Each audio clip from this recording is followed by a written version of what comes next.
اس وقت تازہ صورتحال ہے۔ یروشلم کے معتبر ترین مسیحی رہنما گریک آرتھوڈکس چرچ کے تھیوفیلوس الثالث اور درجن بھر دیگر مسیحی عمائدین نے ٹرمپ کو یہ احتجاجی خط لکھا ہے کہ آپ سفارتخانہ یروشلم منتقل کر کے اپنے لیے ناقابل تلافی نقصان کا انتظام کر رہے ہیں اور اس کی کبھی تلافی نہیں ہو سکے گی۔ حمایت کرنے والا امریکہ کی یا تو وہی ہو سکتا ہے کہ جو فلسطین کی اور یروشلم کی بیت المقدس کی تاریخ سے بالکلیہ جاہل ہے، اور یا پھر وہی حمایت کر سکتا ہے کہ جو بددیانت ہے۔ کوئی بھی آدمی جو ذرا بھی انصاف پسند ہو اور اس کے دل میں ذرا سی بھی دیانت موجود ہو، وہ امریکہ کی حمایت نہیں کر سکتا۔ میں اس موقع پر تمام مسلمان حکام کو اور تمام عالم اسلام کے مسلمانوں کو یہ پیغام دینا چاہتا ہوں کہ بزدلی اور خوف کی چادر کو اتار کر پھینکیں اور اپنے ماضی کو دیکھیں، اس ماضی کو جس میں جب حضرت معاویہ رضی اللہ تعالیٰ عنہ کو اس وقت کی سپر طاقت کے بادشاہ ہرقل نے خط لکھا تھا کہ ہمیں معلوم ہے، ہم یہ سمجھتے ہیں کہ آپ خلافت کے زیادہ حقدار ہیں اور حضرت علی رضی اللہ تعالیٰ عنہ اس کے حقدار نہیں ہیں، آپ چاہیں تو ہم آپ کے پاس ایک ایسا لشکر بھیج سکتے ہیں، یأتون الیک برأس علی یقدمون الیک برأس علی، جو آپ کے پاس حضرت علی رضی اللہ تعالیٰ عنہ کا سر لے کر آئیں گے۔ تو حضرت معاویہ رضی اللہ تعالیٰ عنہ نے کیسا خوبصورت جواب دیا تھا۔ حضرت معاویہ رضی اللہ تعالیٰ عنہ نے فرمایا تھا کہ ان لم تخرس،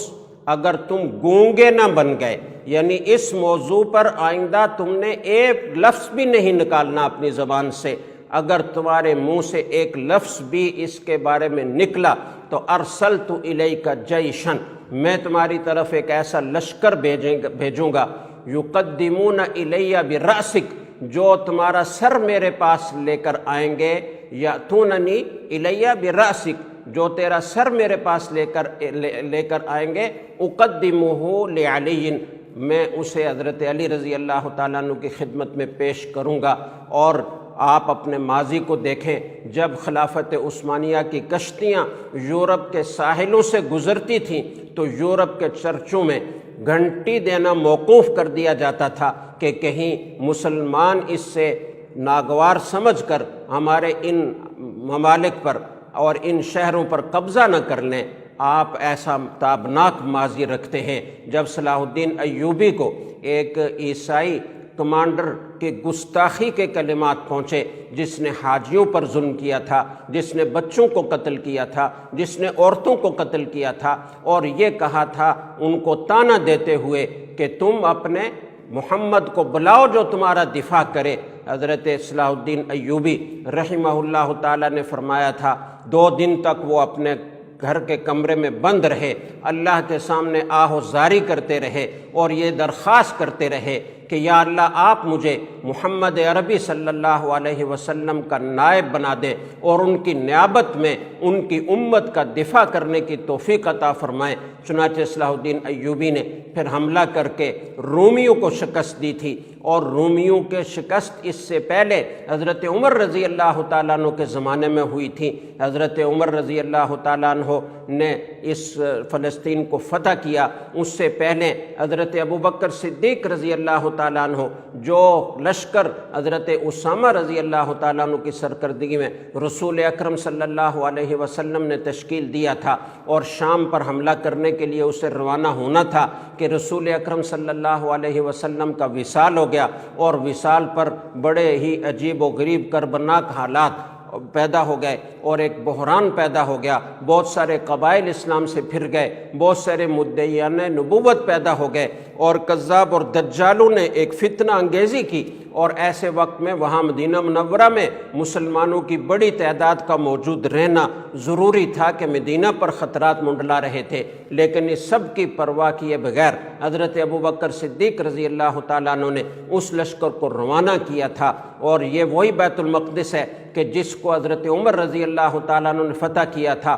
تو اس سے پہلے جو آپ رضی اللہ تعالیٰ عنہ کا پورا خلافت کا دور گزرا، بڑی بڑی شاندار فتوحات ہوئیں، لیکن کسی ملک میں آپ خود تشریف نہیں لے گئے، کسی ملک کی فتح میں خود شرکت نہیں فرمائی، فتح کا جشن منانے کے لیے وہاں نہیں گئے، لیکن بیت المقدس آپ خود چل کر گئے، چابیاں اپنے ہاتھ سے وصول کی، اور پھر رومیوں کے ظلم سے عیسائیوں کو بھی نجات دلائی اور عیسائیوں کا بھی دفاع کیا۔ عیسائیوں کو تو ہمارے مسلمان قائدین کا شکر گزار ہونا چاہیے، ممنون اور احسان مند ہونا چاہیے کہ انہوں نے ان کی جان بچائی تھی، لیکن آج یہی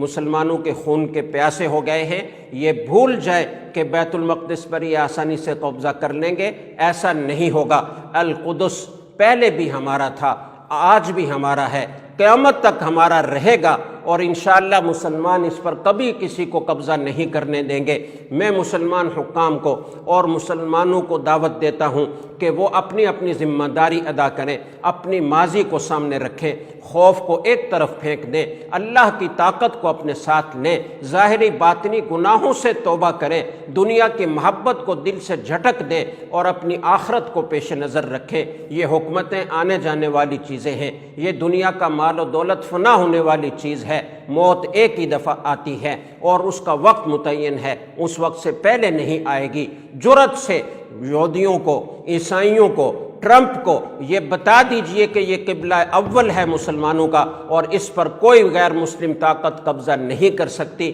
ہم آج بھی اس کا دفاع کریں گے، کل بھی اس کا دفاع کریں گے اور اپنی جانیں لڑا دیں گے، لیکن کسی کو قبضہ نہیں کرنے دیں گے۔ اللہ تعالیٰ سب کو اپنی اپنی ذمہ داری ادا کرنے کی توفیق عطا فرمائے۔ وآخر دعوانا ان الحمد للہ رب العالمین۔